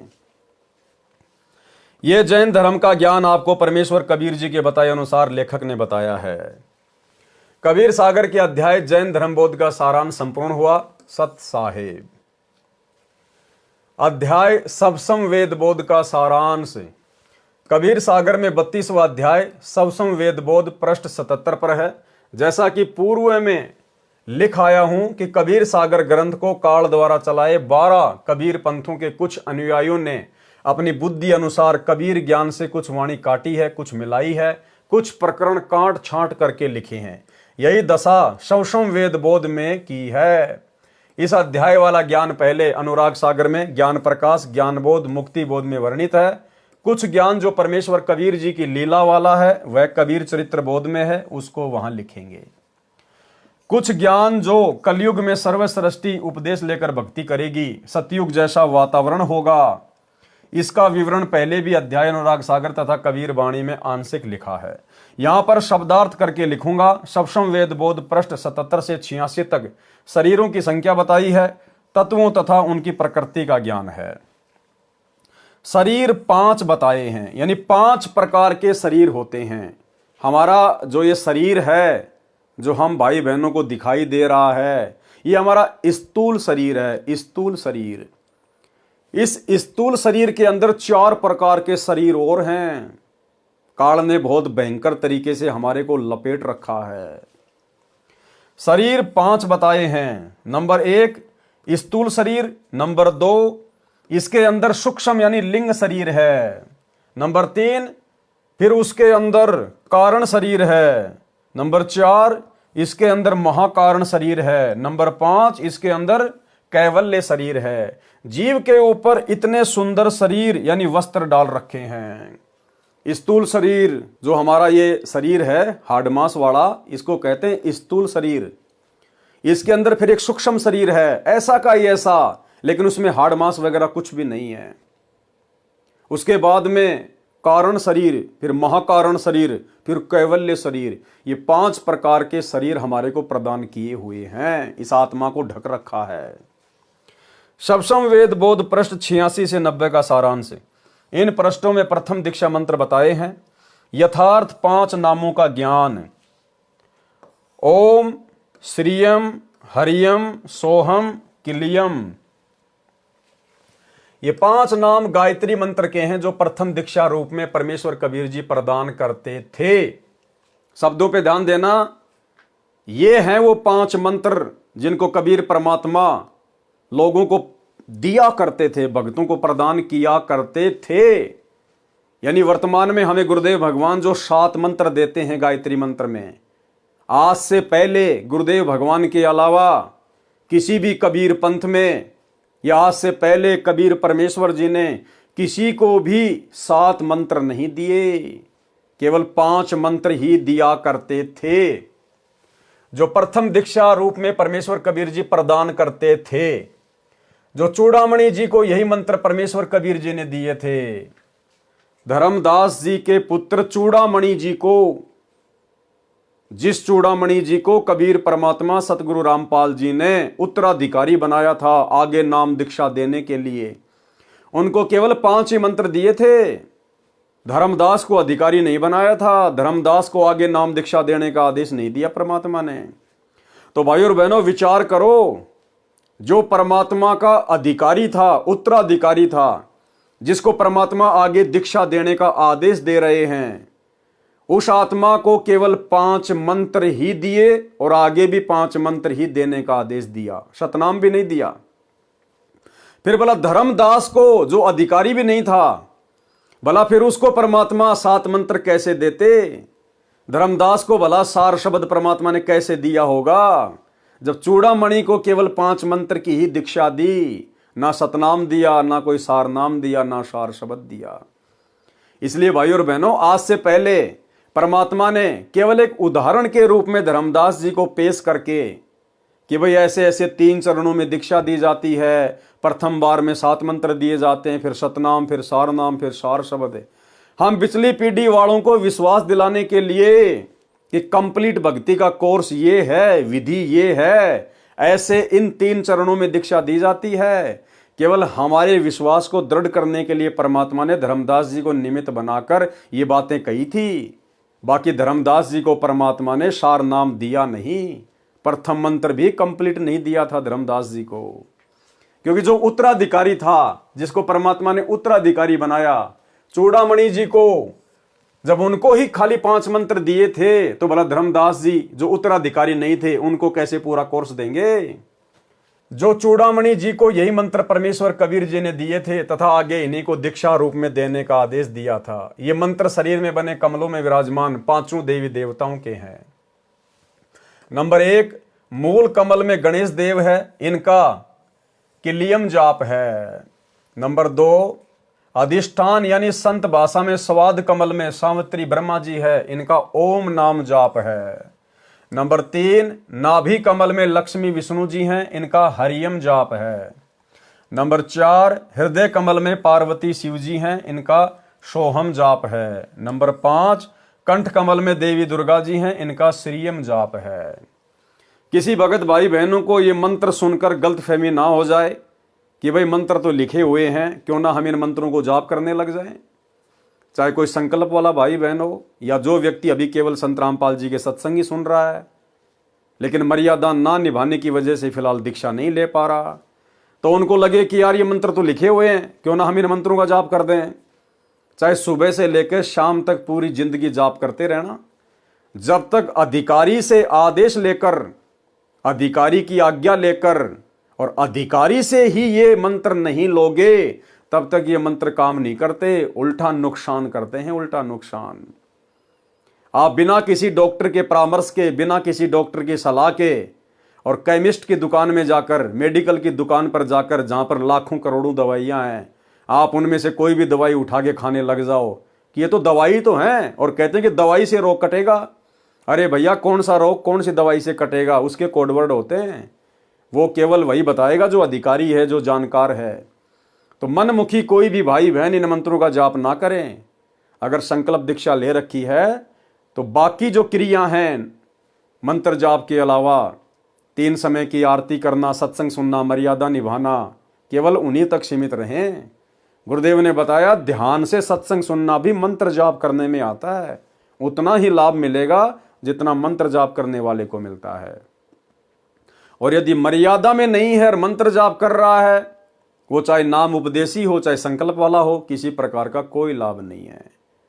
तो भाई अधिकारी केवल वर्तमान में ये कंप्लीट मंत्र देने के इस पृथ्वी पर सतगुरु रामपाल जी हैं, और उनकी आज्ञा लेकर या उनके हिसार जेल से बाहर आने के बाद ही आप इन मंत्रों का सही प्रकार से उच्चारण करके लाभ उठा सकते हो। यदि मनमुखी रूप से जाप करोगे, परमात्मा की कृपा से बहुत दूर हो जाओगे।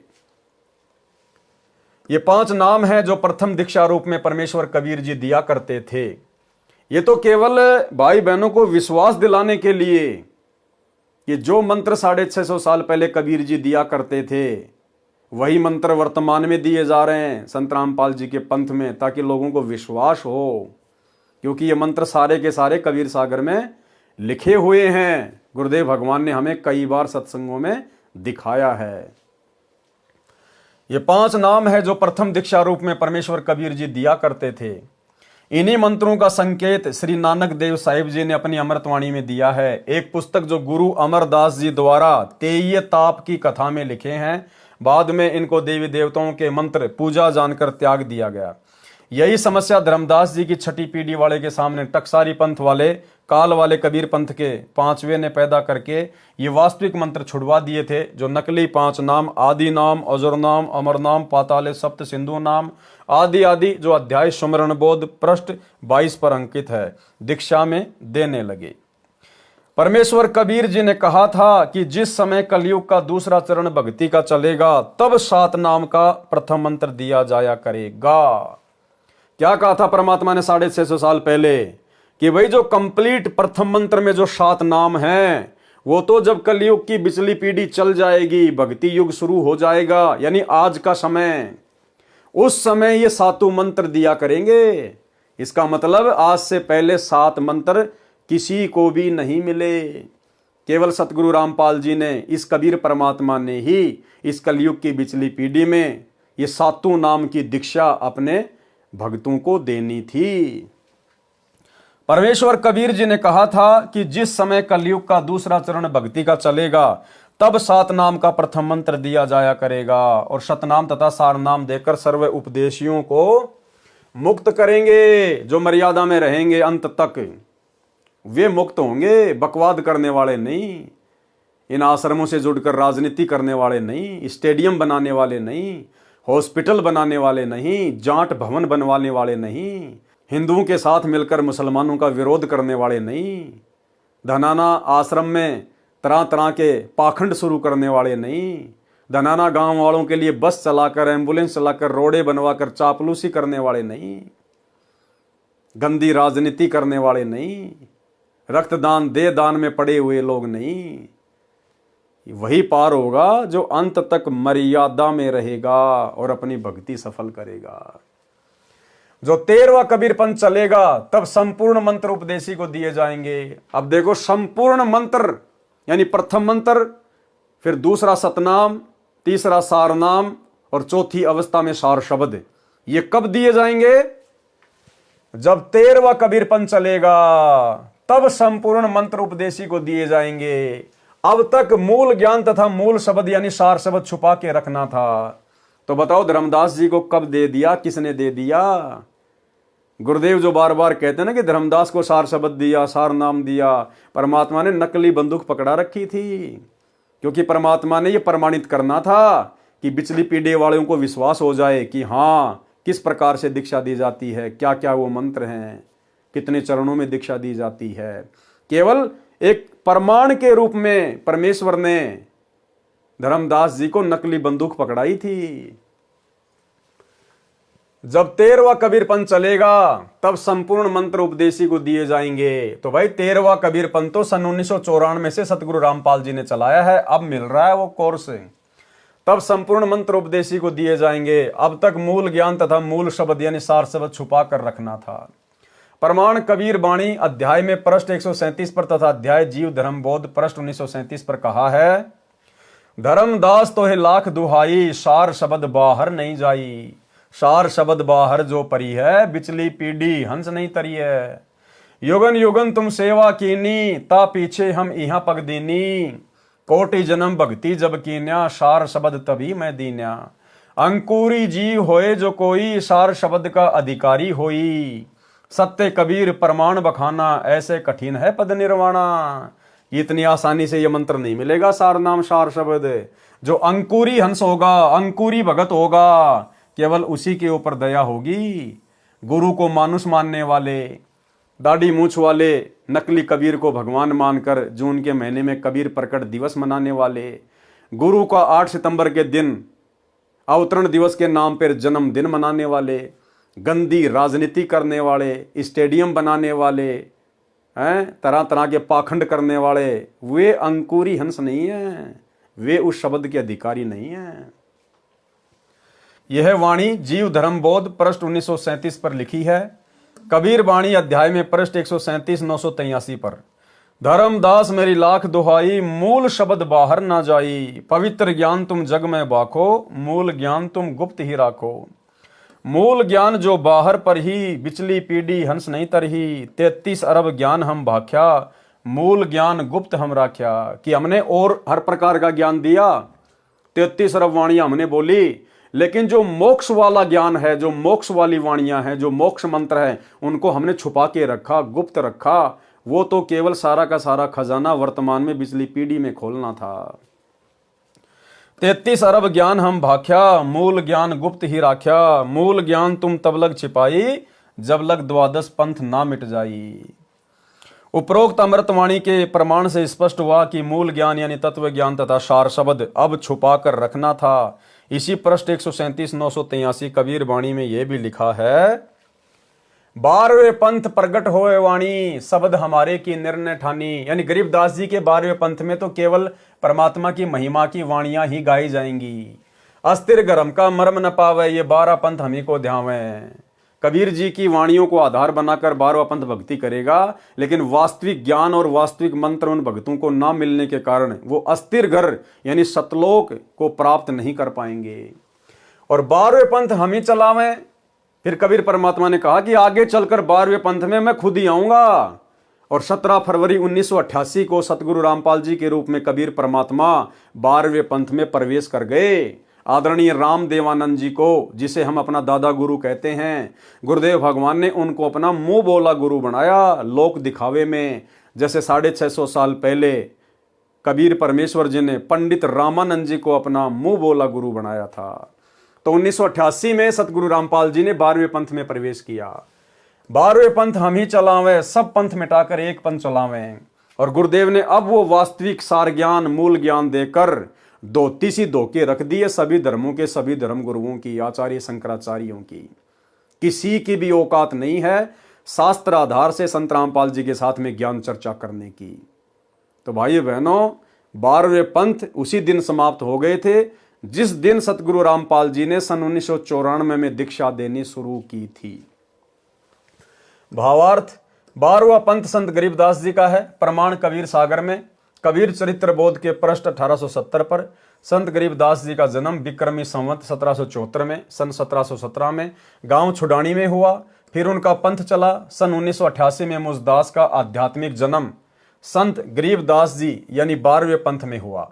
अर्थात स्वामी राम देवानंद जी गरीबदास ये संत से मुझे यानी मुझ रामपाल दास को 17 फरवरी 1988 को दीक्षा प्राप्त हुई। अब तक मूल ज्ञान यानी तत्व ज्ञान तथा सार शब्द मूल शब्द छुपाकर रखना था।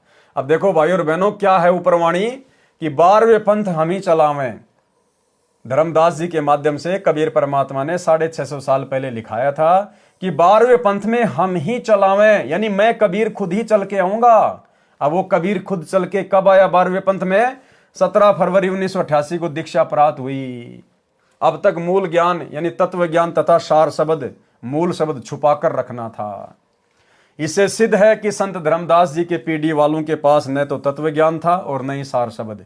ये दशा सभी कबीर पंथियों की है। अब जो नया 13वां पंथ चल रहा है, सभी नाम तथा तत्व ज्ञान सार्वजनिक किया जाएगा, यानी सभी को दिए जाएंगे। 7 नाम दिए जाएंगे, 7 नाम दिए जाएंगे। इसका मतलब आज से पहले 7 नाम किसी को नहीं दिए। 7 नाम तथा 5 नामों का प्रमाण कबीर सागर में ज्ञान स्थिति बोध पृष्ठ 85 तथा पृष्ठ 86 पर है। पृष्ठ 85 पर क्या लिखा है?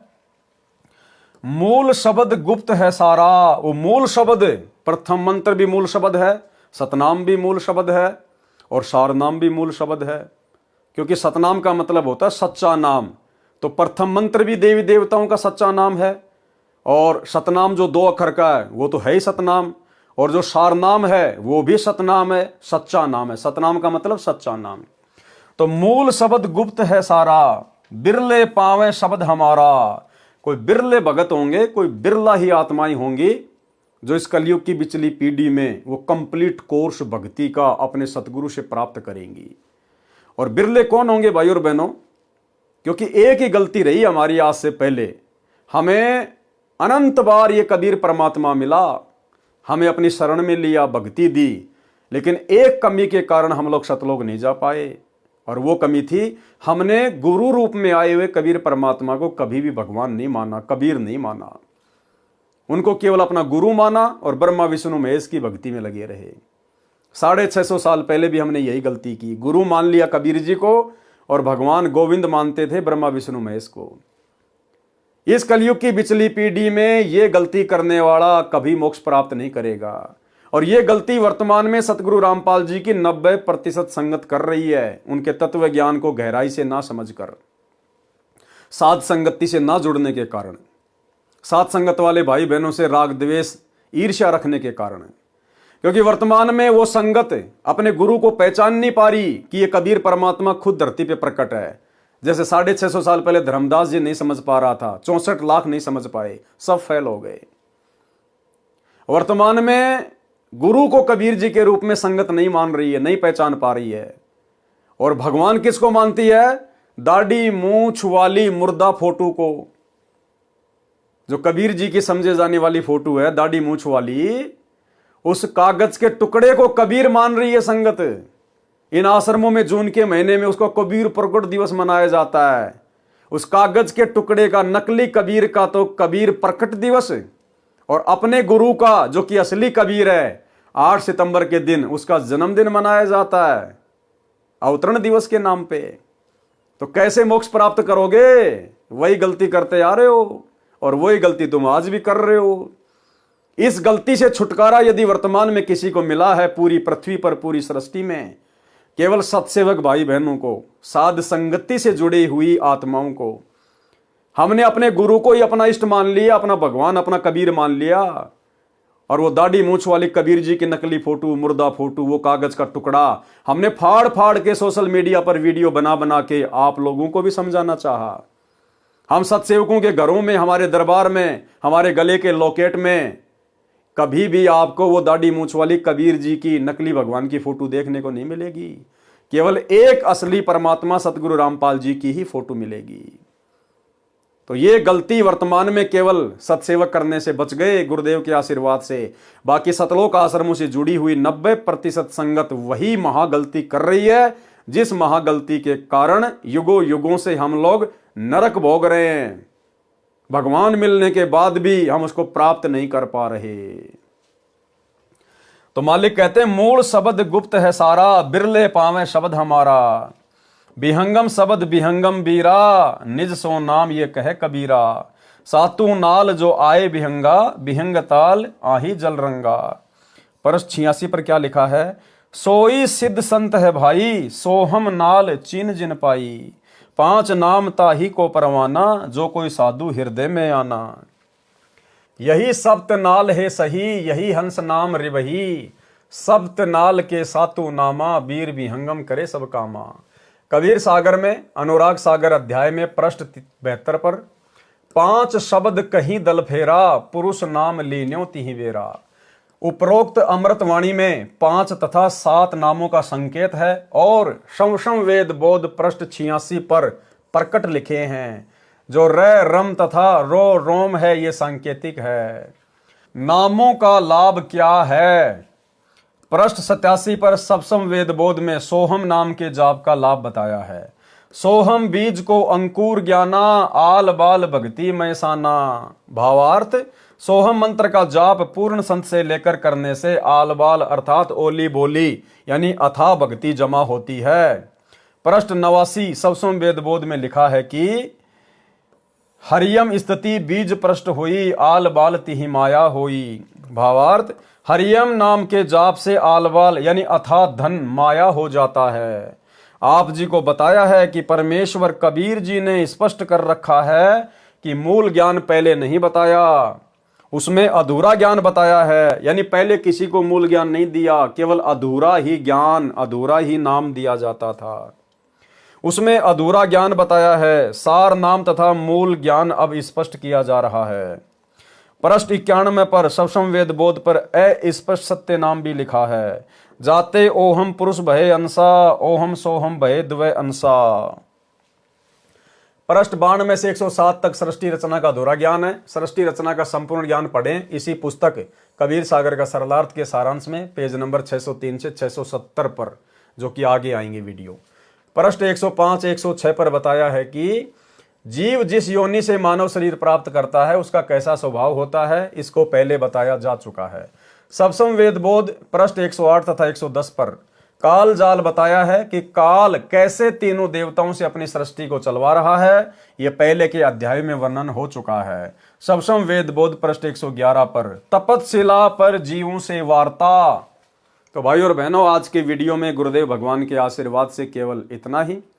कल रात्रि 8 बजे दास के Facebook page Pawan Das is live के ऊपर जो लाइव वीडियो चलेगा वो फिर यहां से शुरू होगा कि तपतशिला पर परमेश्वर की जीवों के साथ में वार्ता, काल के साथ में वार्ता। तो भाई और बहनों, गुरुदेव भगवान के आशीर्वाद से आप और हम सभी भगत भाई बहनों ने इस भक्ति काल में जिस समय काल का बुरी तरह से पहरा है। काल ने आश्रमों से जुड़ी हुई संगत को जबरदस्त तरीके से अपनी जंजीरों में बांध रखा है। किसी भी भगत भाई बहन की बुद्धि को ओपन नहीं होने दे रहा है। दिन रात प्रयास करके गुरुदेव भगवान समझा रहे हैं। हिसार जेल में बैठकर भी 1-1 घंटे के सत्संग हर सप्ताह दे रहे हैं। इधर से परमेश्वर ने साथ संगत वालों को खड़ा करके कई हजारों की संख्या में वीडियो बनवा दिए, प्रत्येक रहस्यों को उजागर करवा दिया। अपने कर कमल से लिखित पुस्तकों के ऊपर वीडियो बनवाए जा रहे हैं। फिर भी उन भाई बहनों की आंखें नहीं खुल रही हैं, तो उनके ऊपर काल का जबरदस्त पहरा है। सतगुरु रामपाल जी के बेटा बेटी भाई बंधु रिश्तेदार कोऑर्डिनेटरों के रूप में काल बैठा हुआ संगत के सिर पर। आप और हमारा सौभाग्य, परम सौभाग्य, जो परमेश्वर ने आप और हमें ऐसे भयंकर जंजाल से निकालकर साथ संगति से जोड़ दिया, और आप और हमें ये सारी की सारी बातें बिल्कुल शीशे की तरह साफ साफ दिखाई दे रही हैं। तो भाई और बहनों, गुरुदेव भगवान की इस अनमोल रजा को इसी प्रकार से मर्यादा में रहते हुए साथ संगति से जुड़कर बनाए रखिए। अन्यथा भाई और बहनों, यदि ये समय हाथ से निकल गया, ये कलयुग की बिचली पीढ़ी यदि अमर्यादित भक्ति करने से और हमारे हाथ से छूट गई, ये शरीर छूट गया, ना जाने कितना लंबा समय लगेगा फिर परमेश्वर को अपनी शरण में लेने के लिए। तो भाई और बहनों, आज के वीडियो में केवल इतना ही। गुरुदेव भगवान हम सबको आज्ञा दें, इजाजत दें, आशीर्वाद दें। बंदी छोड़ सतगुरु रामपाल जी भगवान की जय हो।